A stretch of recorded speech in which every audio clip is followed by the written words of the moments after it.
এই যে শাড়িটা। Thank you. তো তুমি এই শাড়িটা দিয়ে দিচ্ছ, তোমার আবার মন টন খারাপ করছে না তো? না রোহিণীদি, উল্টে তো আমার মনটা ভালো হয়ে গেল, কারণ এই শাড়িটা তোমার ভাত কাপড়ের কাজে লাগবে। হ্যাঁ, আমিও ভেবে দেখলাম তোমাকে এত দামি শাড়িটা কিনে দেওয়া আমার উচিত হয়নি। তোমার কি সব কাজ হয়ে গেছে? না, চাটনি আর পায়েস করা বাকি আছে। তাহলে যাও সেটা করো গে। এখান থেকে যা পাওয়ার তা তো তুমি পেয়েই গেছো। সারা জীবন ধরে তোমাকে এইভাবে শাস্তি দিয়ে যাব। আমার কষ্টটা আমার কাছেই আড়াল থাকবে, কিন্তু তোমার কষ্টটা সকলের সামনে এভাবে বাঁচবে। এই বাড়িতে থাকবে, মহারানীর মতন ট্রিটমেন্ট পাবে, সেটা তো হয় না। আর আমার মনে হয় ও নিজের বাড়িতেও নিজের গ্রামেও খুব খাটতো, অনেক কাজই করতো। সেই তুলনায় তো আমাদের বাড়িতে ওকে কিছুই করতে হয় না। আমি তো বলিনি যে আমার কাজ করতে কষ্ট হচ্ছে। আমার কাছে এসব কাজ করা কোনো ব্যাপারই না। কি বলার কথা হচ্ছিল? না, আমি অ্যাকচুয়ালি কি বলছিলাম বলতো যশ, আমার তো বাপের বাড়ির আত্মীয় স্বজন এসছে, তাই বলছিলাম ও যদি আজকের জন্য ঘরটা একটু ছেড়ে দিত তাহলে ওরা থাকতে পারতো, তাই না? তুই ওকে বলিসনি? আমি তো তোকে অলরেডি বলে দিয়েছিলাম যে এবার থেকে শবনমকে নিয়ে যা যা কথা বলার আছে সেটা তুই ঠিক করবি। জজদা, আজ তোমার জীবনের এত বড় একটা দিন, তুমি এসব ছোটখাটো ব্যাপারে মাথা না ঘামালেও পারো। ছোটখাটো ব্যাপার? কোনটা ছোটখাটো ব্যাপার? আমার বাড়ির একজন আশ্রিতা মেয়ে, যাকে আমি আশ্রয় দিয়েছি, সে আমার চোখের সামনে আমারই বন্ধুর সাথে লটর বটর করবে, সেটা ছোটখাটো ব্যাপার? ছোটখাটো ব্যাপার সেটা? আমার হেড ডাউন হচ্ছে, আমার ফেস লস হচ্ছে, এটা ছোটখাটো ব্যাপার? আজকে তো সবাই যে যার মতো ঘর অকুপাই করে শুয়ে পড়েছে, তুমি কোথায় শোবে? তুমি আমাদের ঘরের বাইরে শুয়ে পড়তে পারো। তাহলে কি তুমি আমাদের ঘরের বাইরেই শুচ্ছ? আসলে কি বলো তো রোহিণীদি, ছোটবেলা থেকে না একটা কথা শিখেছি, মানুষ মনের ভেতর মরে যেতে পারে কিন্তু কথার খেলাপ করে না। আমাদের এতগুলো বছরের সম্পর্ক, এতগুলো বছরের প্রেমের পর বিশ্বাস করো, এখন আংটি পরানোর জন্য আলাদা করে প্রাইভেট মোমেন্টের দরকার হয় না গো। তোমার সামনেই পরানো যায়। যশ, ওকে আংটিটা অন্তত দেখা, আমার আঙুলে এখন পরাস না পরাস। না না, আমি তো তোকে পড়াচ্ছি, এখনই তো ও দেখতে পাবে। দে হাতটা, দে হাতটা, বাড়া আঙুলটা দে।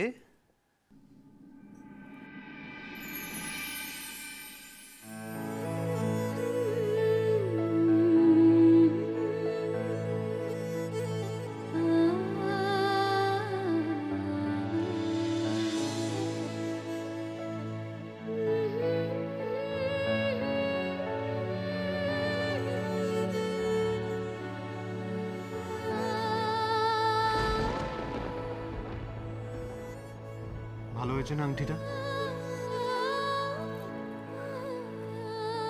তুই একা গিয়ে এই আংটিটা কিনেছিস আমার জন্য?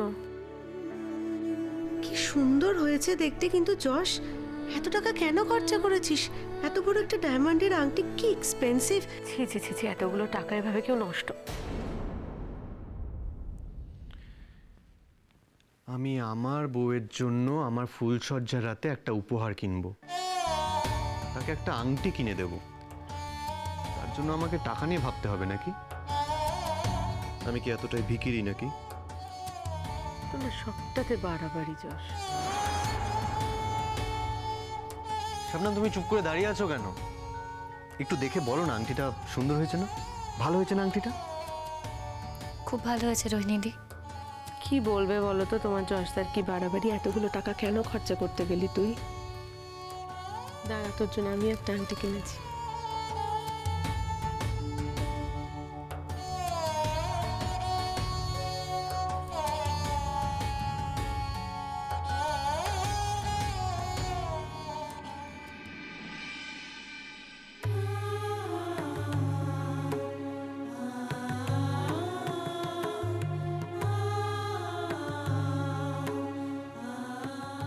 এত বাড়াবাড়ি করিস? কি দরকার ছিল আমার জন্য আবার আংটি কেনা? ও, আমি বাড়াবাড়ি করি? তুই কিনতে পারিস, আমি কিনতে পারি না। তুই রোজগার করিস, আমি করি না। সেটা না, শোন না, বলছি এই আংটিটা কখনো হাতছাড়া করিস না। এটা সব সময় পরে থাকবি, কেমন? এটা আর আলাদা করে বলতে হয় না যশ, মেয়েদের চিহ্নই তো এটা। বরের দেওয়া আংটিটা সবসময় পরে থাকতে হয়। তুমিও পরে থেকো আমার দেওয়া আংটিটা, ভুলে আবার খুলে ফেলো না, মনে থাকবে। শবনম, শবনম,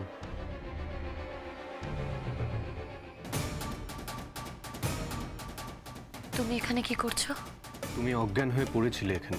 দেখো, বিনা অনুমতিতে তুমি আমার গায়ে হাত দিয়ে অন্যায় করেছো জস্তা। হোয়াট? চলো, চুপ করে আছো কেন? বলো কি বলতে চাই। তুই এখানে কি করছিস? জেঠুমনি যদি জানতে পারে যে তুই গেছিস তাহলে আমাদের কাউকে আর আস্ত রাখবে না। দেখুন, আপনি সবে একটু একটু করে সুস্থ হয়ে উঠছেন। এই অবস্থায় দৌড়ঝাঁপ করে আপনার যদি আবার কিছু হয় তখন আপনাকে কে দেখবে বলুন তো? আপনি কি দেখবেন না? তুমি কি এখানে কিছু করছো? না বাবা, তাহলে কবিতা মুখস্থ করতে হবে না তোমায়? তুমি পড়েছো কবিতাটা? পড়তে হবে আর একটু। আমি জানি তুমি কি ভাবছো Subhash. Welcome! Welcome, sir. For you. Sir, allow me to introduce myself. I am Richardson. ও কিসের আলো পাহাড়ের পথ বেয়ে উঠে আসছে? নিশ্চয়ই ওই রাজাটা তন্ত্রমাতা বৃশ্চিক। ওকে আমাদের ধরতেই হবে। আসুন চলুন।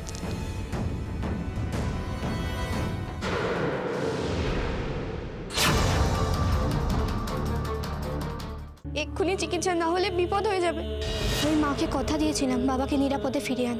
এখন যদি বাবার কিছু হয়ে যায় তাহলে আমাদের লড়াই মিথ্যে হয়ে যাবে লোকনাথ। আমাদের এখান থেকে যেতে দাও, নইলে কিন্তু ফল ভালো হবে না।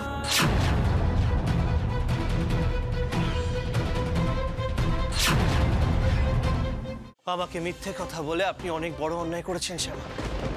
নিজের প্রতিভাকে চেপে রেখে আপনি অন্যায় করেছেন শ্যামা। নিজের গলা ধার দিয়ে আপনি রাধাকে সেলিব্রিটি বানিয়েছেন। আমি যা অন্যায় স্বীকার করার সবটা আপনার কাছে করেছি ছোট কর্তা। এবার আপনি আমার বিচার করুন। কর্পূর এবং ধুনো সমেত অগ্নিপিণ্ডকে হাতের তালুতে রেখে নিজেকে শুদ্ধ করে নিতে হবে। কিন্তু মনে রাখতে হবে, হাত পুড়ে গেলেও কিন্তু আগুন নেভানো যাবে না।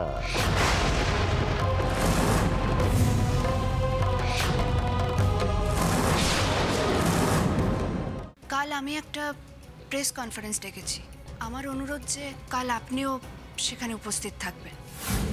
এই প্রেস কনফারেন্সের কথাটা তোমার মুখ থেকে প্রথম শুনলাম তা নয়, কিন্তু আমি আগেই জানতাম। দিদির বাবার সঙ্গে ড্যাডের কোনো একটা পুরনো পরিচয় আছে, সেটা কি?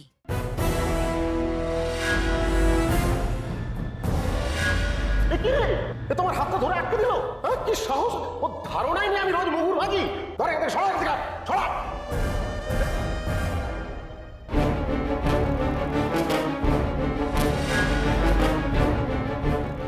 তোমার জন্য আজ আমার অনেক ক্ষতি হয়ে গেছে। তোমার কেরিয়ার বরবাদ না করে আমি এখান থেকে যাব না, কিছুতেই যাব না।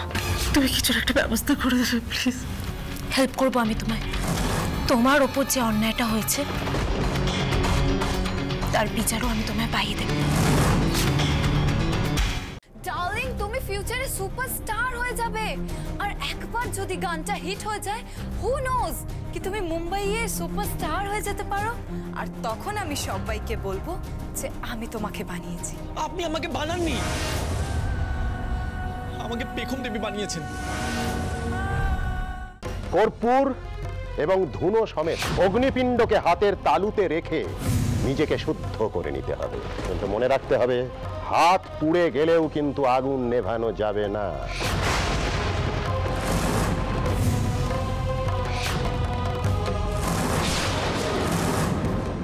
এক্ষুনি চিকিৎসা না হলে বিপদ হয়ে যাবে।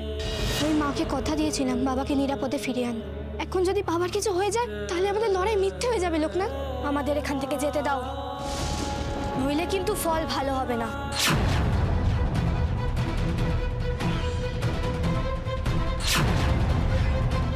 তুমি কি এখানে কিছু করছো?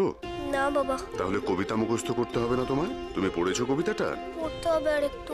আমি জানি তুমি কি ভাবছো Subhash. Welcome! Welcome, sir. For you.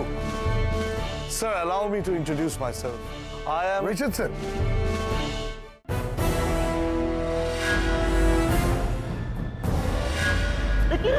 তোমার হাতটা ধরে আটকে দিল, কি সাহস! ও ও ধারণাই নেই আমি রোজ মুগুর ভাজি।